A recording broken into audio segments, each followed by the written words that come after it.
Hello and welcome to Social Media Weekly, episode 7 June 2019. Social Media Weekly is brought to you by Virtual Peddlers Marketing, the digital marketing agency that helps small businesses go digital. My name is Sean. And I'm JK.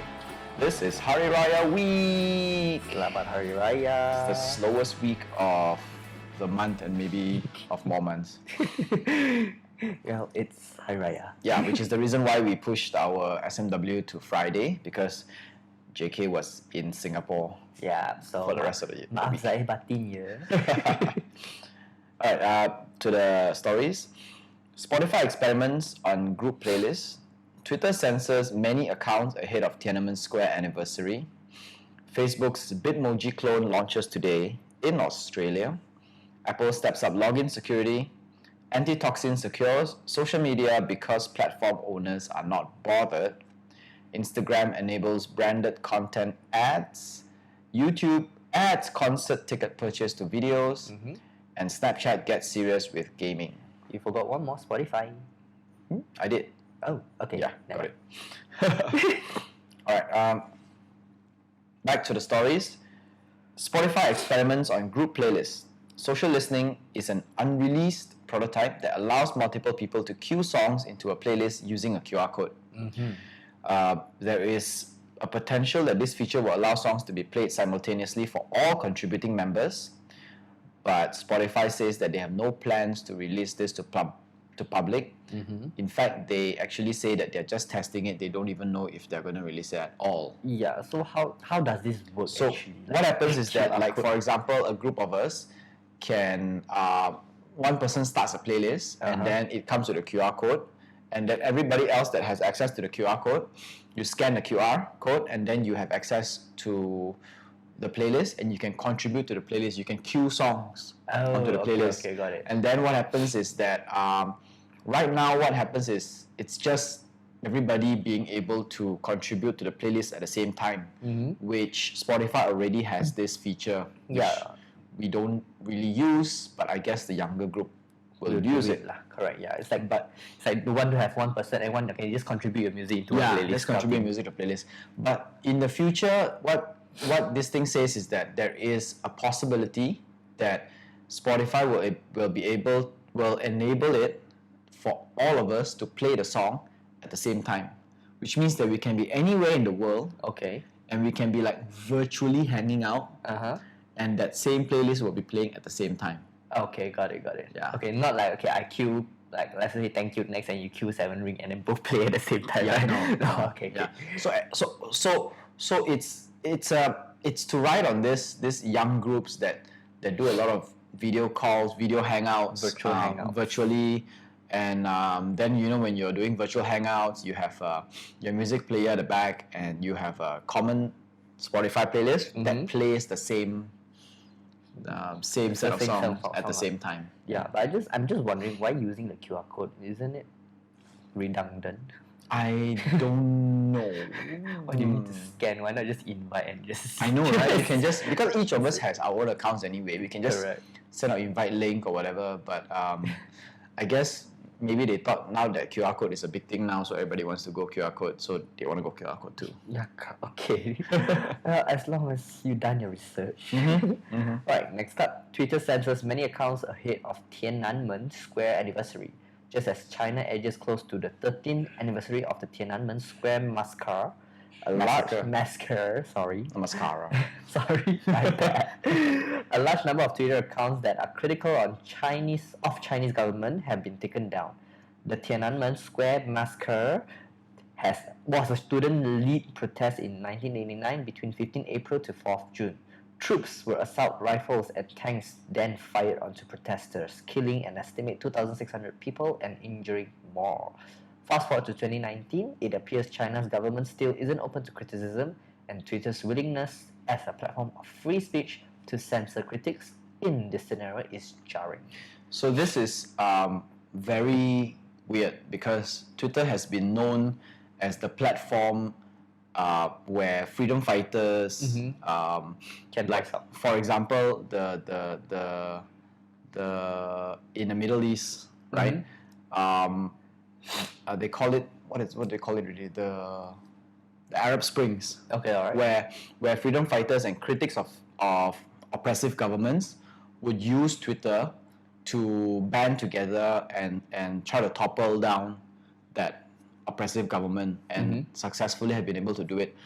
And on the flip side now, what Twitter is doing is they are siding with the Chinese government to silence freedom fighters and rebels and critics who question what the Chinese government stands for.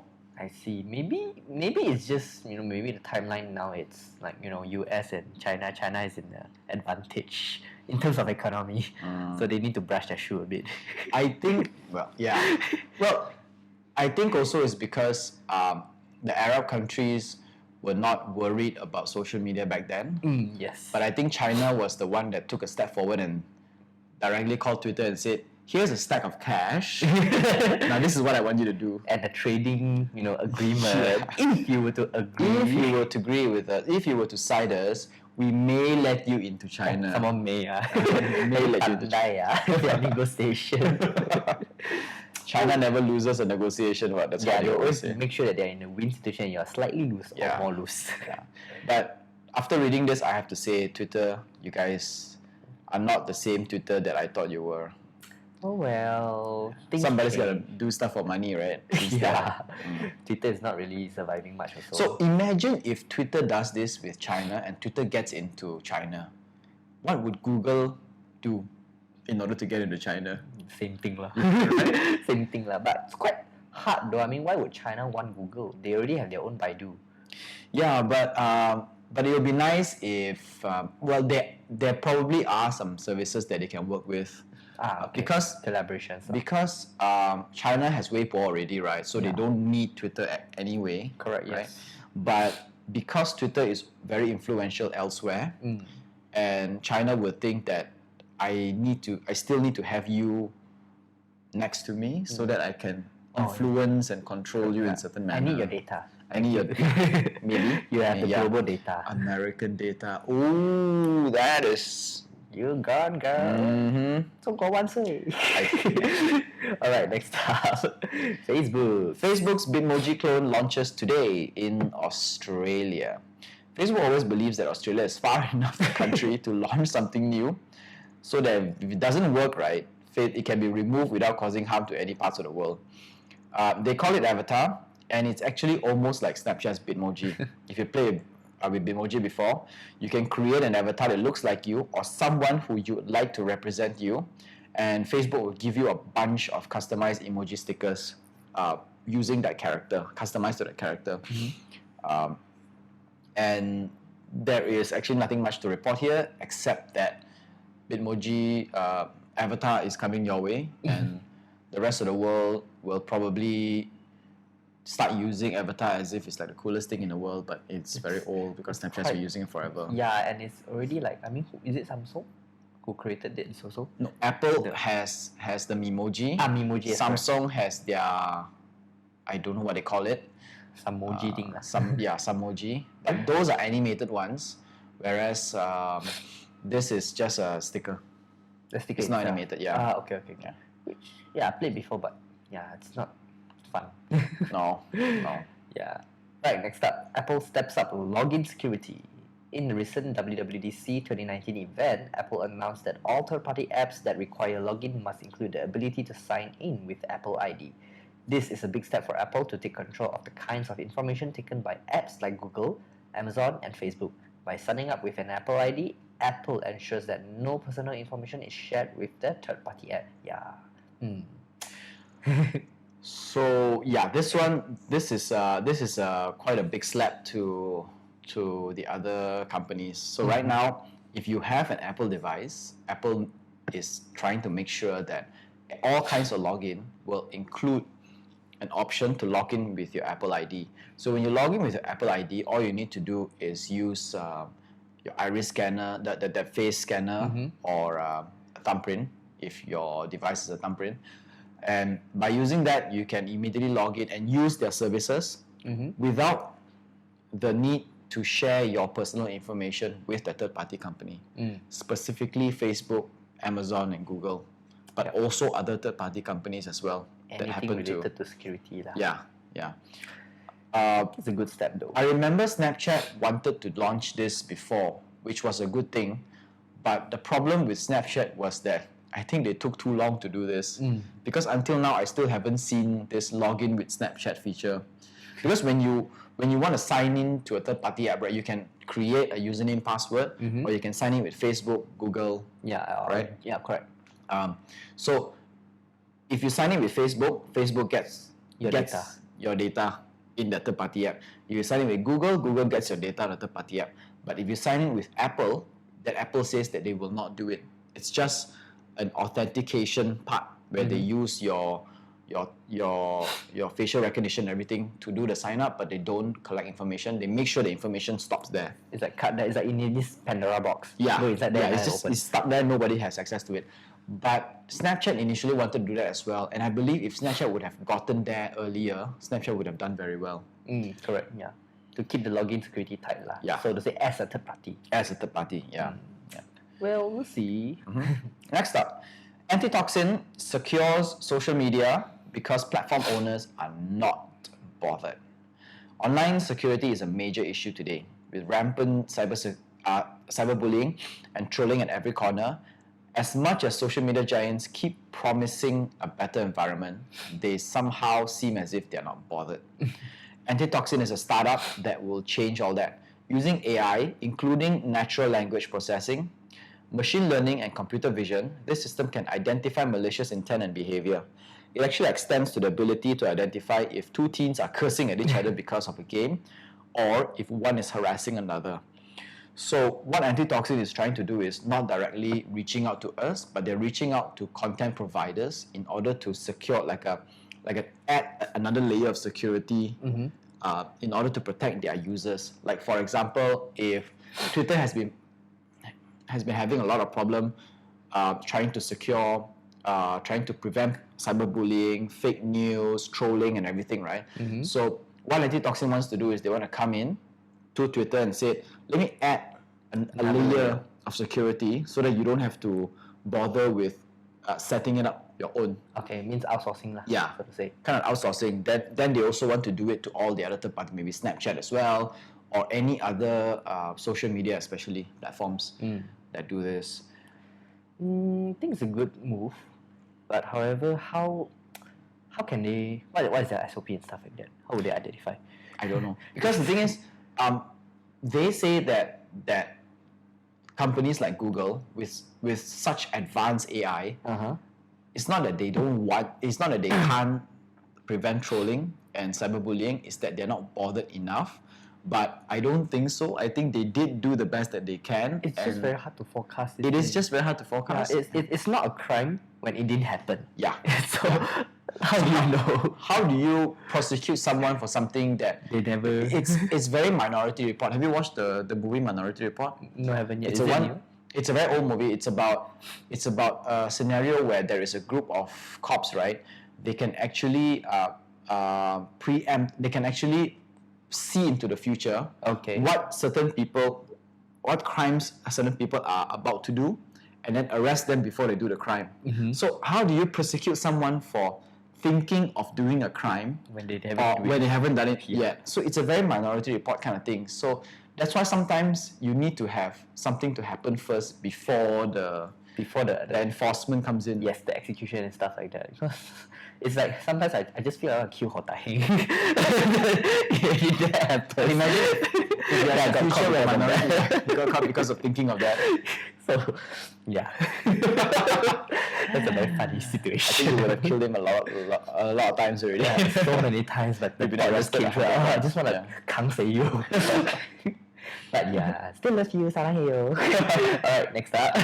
Instagram enables branded content ads. Simply put, this means that Instagram is making it easier for influencers to advertise their posts better.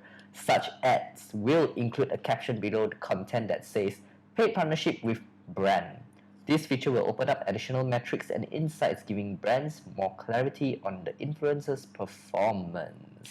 So if you're an influencer who have been influencing and not knowing if what you're doing is actually helping your customer, Here's the insights. here's the insights. So you can't cheat your way around anymore the numbers. You will be judged. So what this does is Instagram actually creates a platform where the brands can register influencers into this branded content paid partnership. It's a paid partnership platform where if let's say I'm a brand and you're an influencer, right? I want you to help me sell a bunch of like this new product, Just right? help me market it And out. then what you do is you will advertise it, you will post it and you will advertise it. But it's under a special thing where it is a sponsored post, but below the image there is a caption that says paid partnership with my brand. And then all the metrics, the clicks, the sales and everything, right, I will also be able to see. Yeah. So we can actually, there is a platform, there is one sheet that actually shows all the metrics, whether it's performing or not, how many conversions, what is the cost per acquisition. Based on the CTA lah. Yeah. Of the, let's say of a profile that it's not within your control. Should I say that? No, it's not within your registered email. Let's say I don't understand. Let's say you're Right. VP, Uh-huh. and then you wanted me to be your social influencer. Yeah. But it's my account. Let's say JK Jungkang. Yeah. Then you get to see the matrix through my Well, it's Instagram. it's a shared platform. Okay. It's a shared metrics because we go into a contract relationship together. So there is a sheet of metrics that you can see and I can see. Okay, got it. It's the same thing. It doesn't matter where it connects to because at the end of the day, let's say if I let you sell a product, right? The product sales has to go through my website, Correct. Yeah. right? And the promo code is your promo code, your specific promo code. So what happens is because of that, then I will get to see an overarching metrics, right? I have 10 influencers. Each influencer has their own promo code, and then your promo code can get how many. I see. Which promo code has the highest sales conversion, stuff like that. Yeah. lah. So and then so what this does is it actually eliminates the uncertainty of having an influencer because at the end of the day, if a brand wants to get an influencer, the influencer has to be able to influence and contribute to some sales KPI and some form of ROI that happens Yeah. in Otherwise, return. it's just a Otherwise, yeah, you will get the case where Maxis hires a bunch of weird influencers who go into their Maxis store in Garden, take a photo of God knows what, and then post it up and has no idea what the hell they're talking about. That there's no KPI, there's no ROI, they can't track. there's no CTA, there's no purpose, and it doesn't even create brand awareness because you look at it and you're like, whatever. It's just another post. Yeah, it's just another post. Oh well, it's a good step. Beware social influencers. Yeah, beware social influencers. You actually have to work now. Next up, YouTube adds concert ticket purchase to videos. Hallelujah. The platform announced that they are working with AXS, the second largest ticket provider in North America, to let users buy upcoming concert tickets straight from YouTube. This means that people will be able to listen to, let's say, a new Ed Sheeran album, scroll down to see what upcoming concerts he is holding, and also buy tickets directly. So it states here that it's they are working with one company, which is the second largest ticket provider in North America, but we do hope that they will start providing it for everyone else as well. Yeah, if it's successful, even to the point where movie trailers. Can you actually buy movies? Yeah, you as can well? just my god, then you just click on it. Oh my god, this will be like YouTube is becoming a shopping stop. Imagine that, like Smart. yeah, you have music videos and then upcoming concerts and buy ticket directly from YouTube. Maybe you have like special YouTube price, and then you watch a new movie trailer, and then You decide when that it's you want to launching, buy. then you decide want to buy So you directly click, then you into can it. choose your movie. Which Oh movie? my god, this is so amazing. YouTube Yes. is going to the next step, man. I think if YouTube does this right, they will be able to move on to the next stage. Yeah, of social media. Yeah. It's a whole new game. Yeah, yeah. Smart, huh? Next up, Snapchat gets serious with gaming. They recently announced a new game that is similar to a more cartoonish version of Fortnite. Tiny Royale is a group shooting game where up to 20 player battles in a team in a shrinking map. If successful, Snapchat can effectively pivot its way into becoming a social media, content consumption, and gaming platform for younger generations. I seen it for this Tiny Royale thing. Oh, have you? The ad always appears. Oh, when I watch I've tried looking for this game on Snapchat, but I couldn't find it. You can't find it. Yeah, I can't find it. I was checking it out yesterday and I can't find it. Today as well, it's not here. Just not in the YouTube, not in Snapchat lah. But I saw this ad, like this Tiny Rail game. Yeah, but they say that this game is in Snapchat itself, so it should be able to find, like, if I'm not wrong, all the games are in a form of your face filters. So if I'm not wrong, it will do the same, but maybe they will open up a different platform, different section, because from the screenshots I see, right, it's like top down, your character is very small, running around. And then your picture just pictures. Yeah. Like So it's actually quite cute. And if this works, I think Snapchat can become a social media, content consumption, and also gaming platform, Yeah. especially for the younger sort crowd. of like entertainment or gaming industry, I would say. Yeah, so quite fun lah. I would So you will play game and you will chat, and then you also consume other content like short versions of videos that are created by influencers. Yeah. Or if content let's say creators. Snapchat gets serious in gaming, right? So for instance, like it came out with Sailor Moon, and then Snapchat has a Sailor Moon filter. Then you're like, hey, I'm from what planet? Black hole, whatever. Yeah. It would be think- quite cool. Yeah, I think that's Like, oh, Princess Black Hole, how are you? Yeah. Something like that. it's an interesting angle that they're taking away from Facebook, away from Instagram. Yeah. Facebook, Instagram, just keep yourself as the dumpster.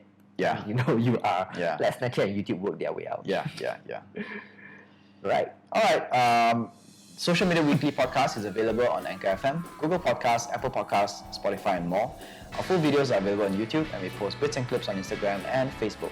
This is Social Media Weekly, episode 7, June 2019. My name is Sean. And I'm JK. Au revoir. Sayonara.